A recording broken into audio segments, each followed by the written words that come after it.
what you're saying, how things were clicking, I look at Bobby Petrino different. We've been hard on him on this show. Yeah. You know what I'm saying? Because we didn't like the way he left and, waking up and he's, hoo-wee, all of that. So it's like the way you're saying and the way you're presenting it, it makes me look at it from a different perspective. Yeah, from a fan perspective, you like, oh, he walked out the building. Actually, I talked to Bobby, and then Paul was the wide receiver coach, his brother. And Paul called me. It's like, yo, Bobby leaving, but I don't want to leave. And I'm like, all right, well, fuck it, let's rock it out. Yeah. You know what I'm saying? Yeah. And he was like, I don't know, I'm going to have to call you back because they want to meet with me. They want me to leave. And I was like, man, like, you guilty by association. Yeah. And the crazy part about it is, like, after that, like, their relationship went two different ways. Yeah.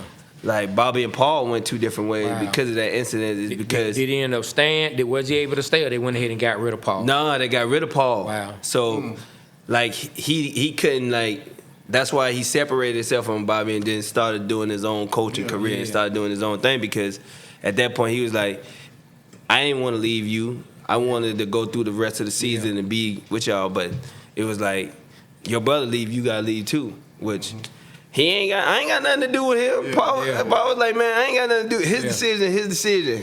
You know what I'm saying? Because that's his brother. That's his brother. Yeah. They was like, y'all both gotta go. So it was like, I felt bad for him, and I'm still in contact with Paul to this day.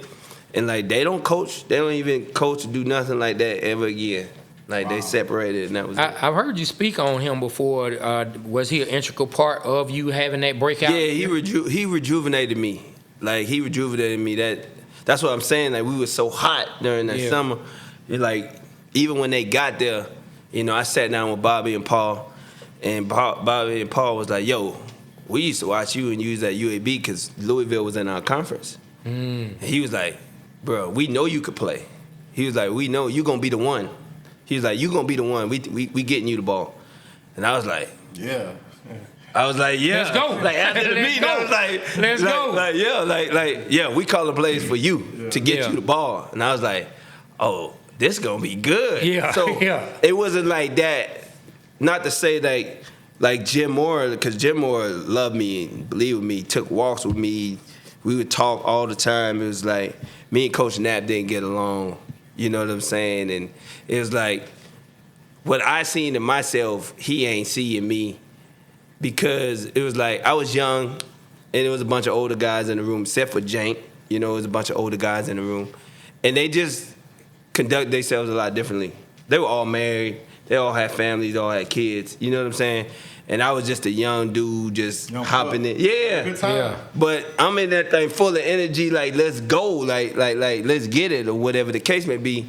And that was kind of like different. But when Paul and them got, it was like, hey, you gonna be the man, we gonna feed you the rock, and it's game on. I was like, shit, it's on and popping now. Yeah.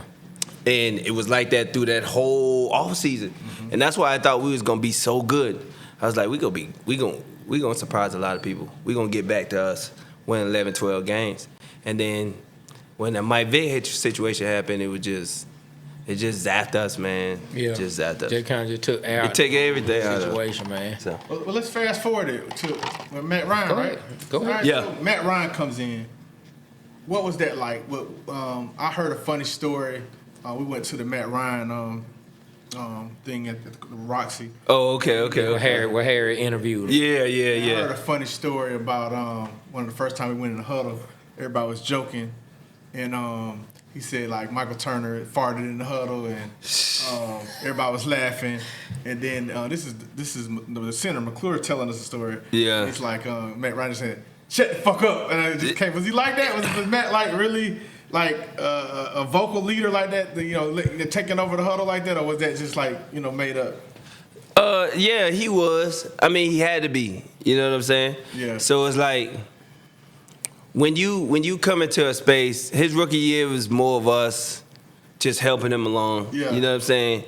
And then once he got acclimated and he understood everything that he needed to do, he had to be that guy. You know what I'm saying? Yeah. Because we was having a lot of fun. You know what I'm saying? And we got a bunch of pranks and jokes on our team, you know.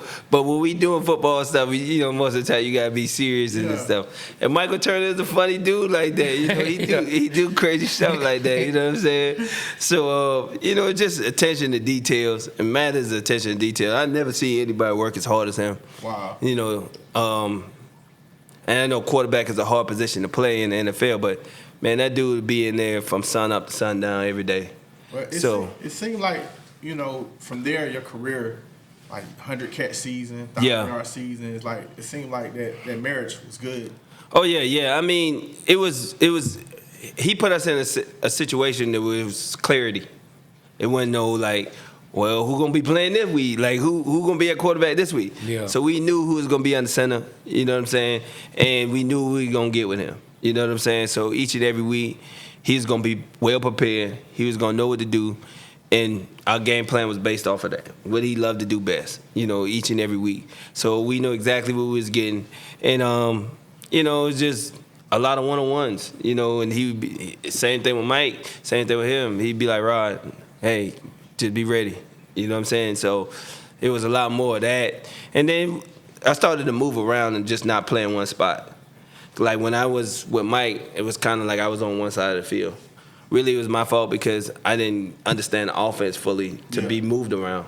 But when they got there and Mike Malarkey actually got there, he was like, we're going to change your position from X to Z. He was like, we need to get you the movement. We need to be able to put you in the slot. We need to be able to move you around, get you the ball because once you start getting off, if you on one side, they could just double you and do certain things to take you out of the game. And we don't want them to be able to do that to you. So we want you to be able to move around and do different things. And then once we started doing that, that's how you catch 100 balls. Because if you line up on one side of the field, you ain't catch 100 balls. They can just take you out of the game. Yeah. So that was me just maturing in the offense and actually understanding what everybody do, not just what my position do. Because now I can move around, go to different spots.